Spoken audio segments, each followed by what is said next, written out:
The morning my son brought Claire home for the first time, I was underneath the kitchen sink fixing a leaking pipe. I had grease on my hands and a torn flannel shirt on my back.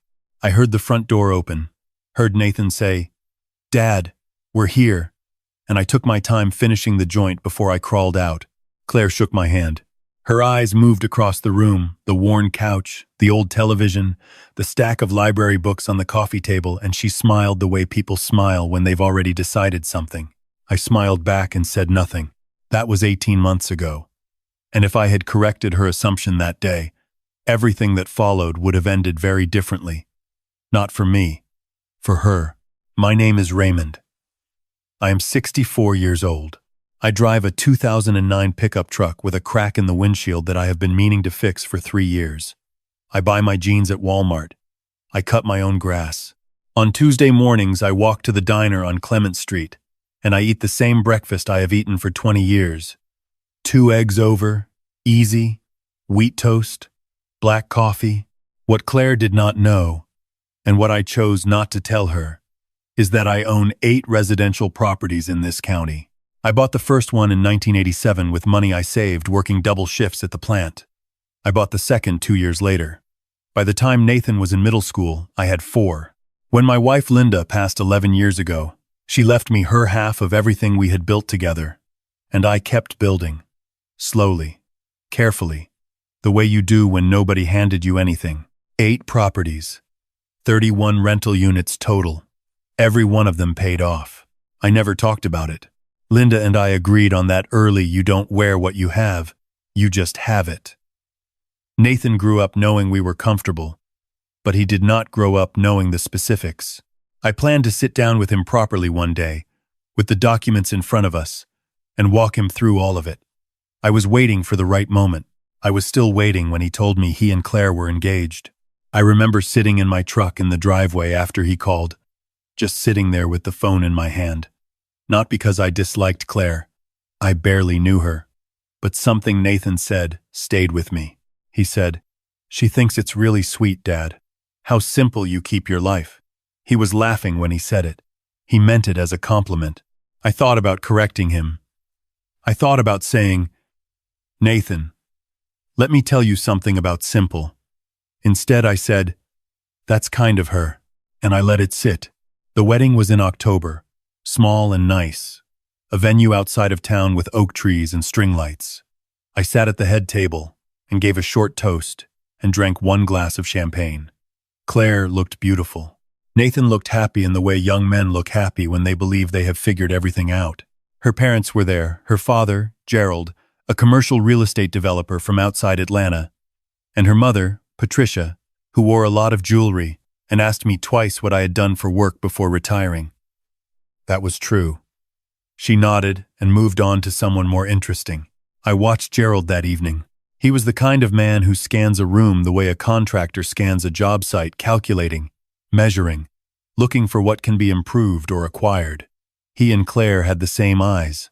Not bad eyes, just always working. The first 3 months after the wedding were quiet. Nathan and Claire settled into their apartment across town. They came for Sunday dinners every couple of weeks. Claire was pleasant. She asked about my health, complimented whatever I had cooked, helped clear the table. I had no complaints. Then one Sunday in January, she asked me how long I had lived in the house. I said 31 years. She said it must hold a lot of memories. I said it did. She said, almost casually, that the neighborhood had really come up in value over the past decade. Had I ever thought about downsizing? Maybe something with less upkeep? I looked at Nathan. He was looking at his plate. I said the house suited me fine. She smiled and said, "Of course, of course." She just wanted to make sure I was comfortable. She said it with such warmth that if I had not been paying attention, I might have believed her. I was paying attention. 3 weeks later, Nathan called on a Wednesday evening and said he and Claire had been talking. I had come to understand those words, Dad. We've been talking the way you come to understand a weather pattern. Every time he said them, a front was moving in. He said Claire had mentioned that maybe I could use some help with finances. Not that anything was wrong, he was quick to add. Just that managing things alone at my age could get complicated. He said Claire's father knew a financial advisor, very reputable, and they thought it might give me peace of mind to sit down with someone. I asked Nathan whose peace of mind he was talking about. He laughed a little uncomfortably. He said, "Dad, we just want to make sure you're taken care of." I told him I appreciated that. I said I would think about it. I hung up and called my attorney, Howard. Howard and I went to the same church for 15 years. He updated my will 6 years ago, and he knows every property I own, every trust arrangement, every document. I told him what had been happening. Howard was quiet for a moment. Then he said, "Raymond, do you want to move anything around?" I said not yet. I said I wanted to see what they were actually after first. He said to call him when I needed him. I told him to keep his calendar open. In February, Claire started dropping by the house unannounced. Always with a reason, returning a dish, dropping off something Nathan had left at their place. She would come in and sit down and we would talk, and eventually she would steer the conversation somewhere interesting. How did I handle the taxes on the house? Did I have a financial planner? Had I considered a reverse mortgage? She said her father had helped a lot of elderly neighbors structure their assets more efficiently. She said efficiently like it was a gift she was offering. I told her I kept things simple. She smiled at the word. I want to be clear about something. I was not cruel to Claire. I did not play games with her or pretend to be confused. I simply answered her questions honestly without volunteering anything beyond what she asked. I am 64 years old, not senile. I have been managing complicated finances for longer than she has been alive, but she had decided what I was the moment she saw me crawl out from under that kitchen sink, and I saw no reason to update her. In March, she asked about the house directly. She sat at my kitchen table with both hands wrapped around a coffee mug and she said, "Raymond, I hope you don't mind me asking, do you own this house outright or is there still a mortgage?" I said there was no mortgage. Her fingers moved slightly on the mug. She asked when I had paid it off. I said 2003. She said that was wonderful. She said a paid-off house in this neighborhood was worth serious money now.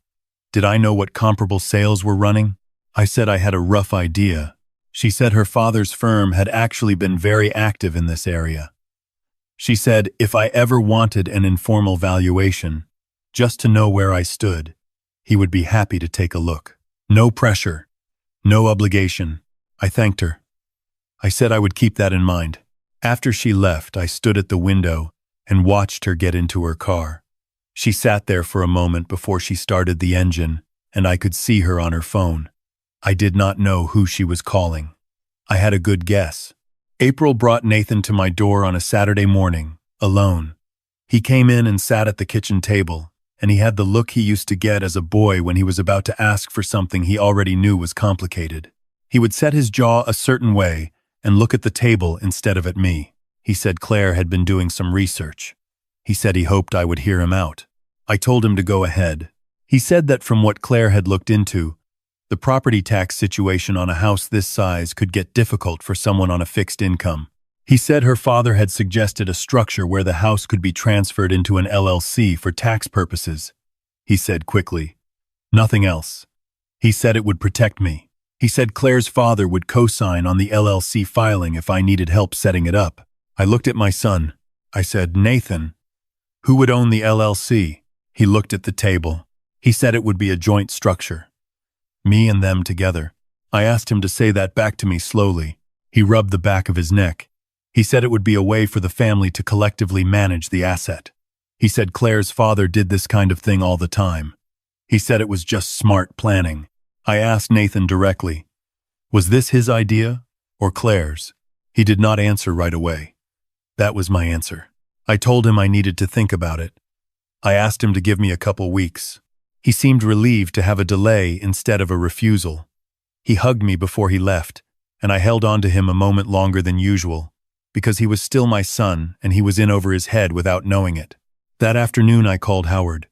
I said I was ready to start. Howard and I spent 3 evenings that week going through everything. He prepared documentation showing clear title on all 8 properties, every one in a trust structure Linda and I had set up years ago. A structure that was already more tax efficient than anything Gerald could have dreamed up, and that named Nathan as the sole beneficiary, with ironclad language that no spouse could access or transfer. without Nathan's explicit consent and independent legal counsel. It was airtight. Linda had insisted on it. Howard also wrote up a one-page summary document, a plain language overview of every asset I held. He suggested I might want to share it at the right moment. I thanked him and put it in a folder in my desk drawer. In May, Claire asked if she could bring her father to meet me. I said of course. Gerald arrived on a Saturday afternoon in a car I recognized from the manufacturer's badge top trim. He was well-dressed and pleasant, and he had the handshake of a man who practices it. He admired the house, said it had good bones, said the lot was an exceptional size for this street. We sat in the living room, and Gerald talked for a while about market conditions. He talked about estate planning and generational wealth and tax efficiency. He was smooth. Under different circumstances, I might have enjoyed the conversation professionally.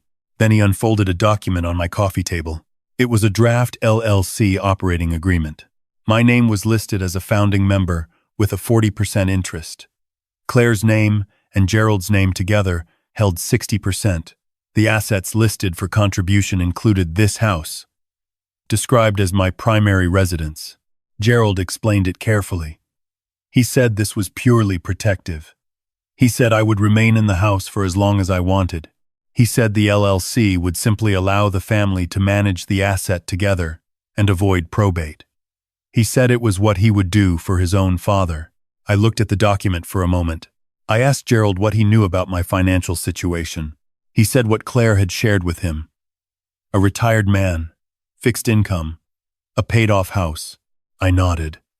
I asked him if he had done any independent research. He said he hadn't felt it was necessary. I stood up and excused myself for a moment. I went to my desk and I took the folder out of the drawer. I came back and sat down. I set the folder on the coffee table next to his LLC agreement. I told him I wanted to share something before we went any further. I opened the folder and I slid the one-page summary across the table. Gerald picked it up. He read it. His expression did not collapse dramatically the way it might in a movie. It changed slowly the way color drains from something. He looked up at me. He looked back down at the paper. Claire, who was sitting next to Nathan on the couch, leaned over to look. Nathan leaned over too. The summary listed all 8 properties by address. It listed the approximate current market value of each. It listed the trust structure. It listed Nathan as sole beneficiary. At the bottom, Howard had noted the combined estimated value, just under $2.4 million. Nobody said anything for a moment. I picked up Gerald's LLC agreement and held it up. I told him I appreciated the work that had gone into this. I told him my attorney had reviewed something very similar 2 weeks ago. I told him the trust structure Linda and I set up in 2009 already accomplished everything this proposed to accomplish, with better protections, better tax treatment, and no outside parties involved. I said I had been managing these assets for 37 years without difficulty, and I intended to continue doing so. I said Nathan had always known he would inherit everything. I said that had never been in question. Gerald looked at me. He said quietly that he had not known. I said I understood. I said I had noticed. Claire said nothing. She was looking at Nathan. Nathan was looking at the summary sheet. He turned it over as if there might be something on the back.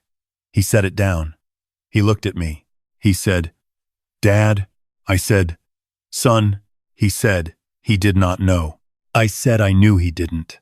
I said that was something I should have corrected sooner, and I was sorry for letting it go so long.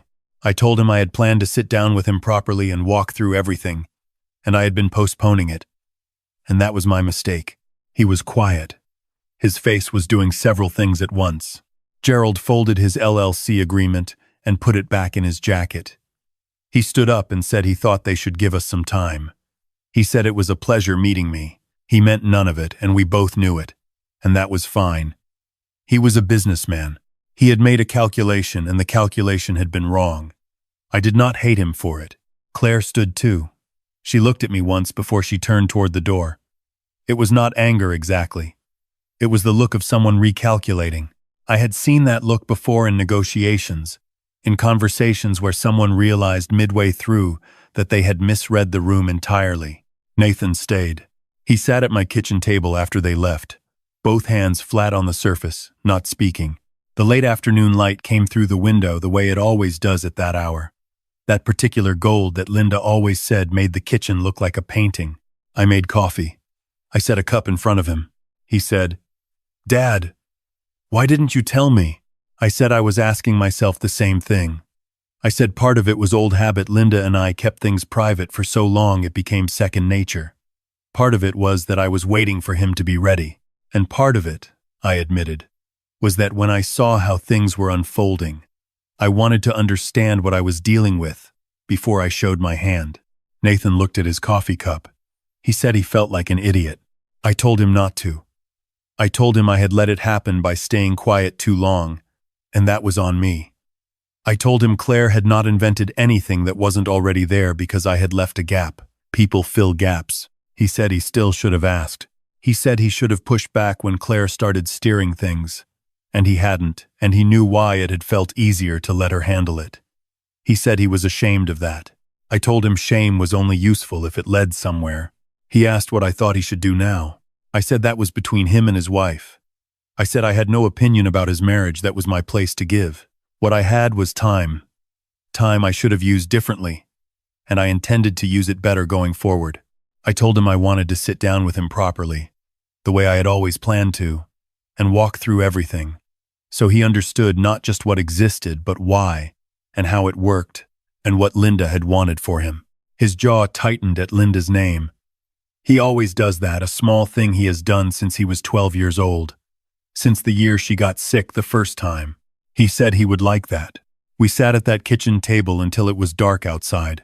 I went through everything, how it started, how it grew, what each property had cost, and what it had taken to hold on to it in the lean years. I told him about the winter of 1994, when we nearly lost the third building because the boiler failed and the insurance disputed the claim, and I worked weekends for 4 months to cover the repairs. I told him about the deal I almost made in 2001 that would have overextended us, and how Linda sat me down and said, "Raymond, we are not doing this." And she was right. I told him about the trust, about Howard, about what Linda's instructions had been. He listened to all of it. He did not check his phone once. Near the end, he said, "She thought you were just a regular retired guy." I said I was. He said, "Dad." I said I meant it.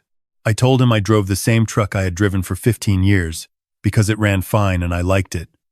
I told him I bought my jeans at Walmart because jeans were jeans. I told him I fixed my own pipes because I knew how and I liked knowing how, and there was nothing about any of that that changed because of what was in a folder in my desk. He smiled a little. He said, "That was very you." I said I knew. He asked me one more thing before he left. He asked if I was angry. I thought about it. I said no. I said I had been watchful, and I had been careful, and maybe I had been a little bit satisfied at the end of it. Not in a mean way, but in the way you feel when a thing you built holds up under pressure and you get to see it hold. I said the harder feeling was something I could not put a clean name on, something between regret and relief.